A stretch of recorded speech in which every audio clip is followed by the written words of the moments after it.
Okay, in wave mechanics, there are some very important concepts that we need to know.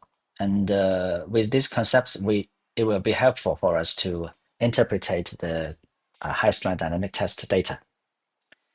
First is the proportionality of F and V, and then is the elastic wave speed. And third is the definition of the sign of the F and V.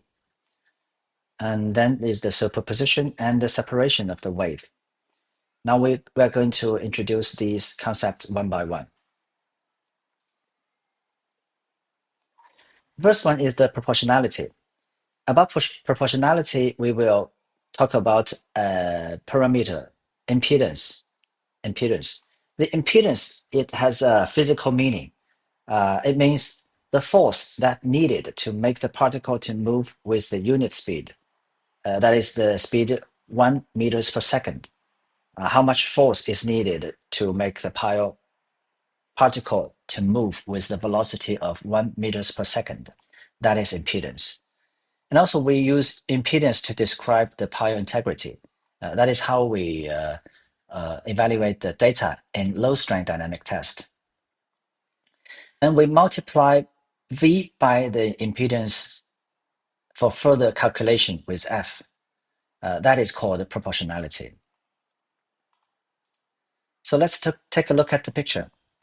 The impedance means F and V, they are stick together, usually before the first peak.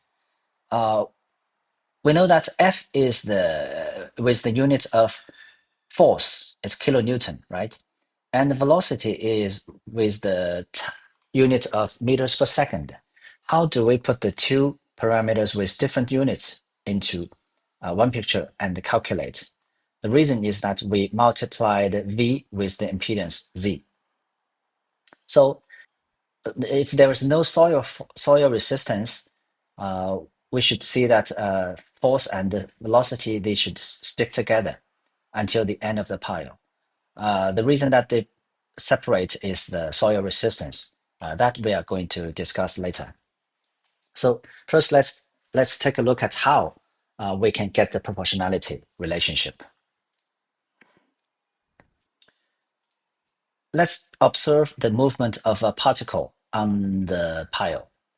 Usually, the particle is the location where we install the sensors.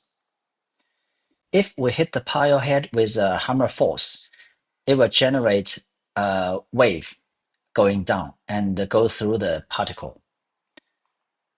The wave speed, we can call it C. Actually, it's Ws. We can call it C. And the stress pushes the particle to move downwards with a velocity of V,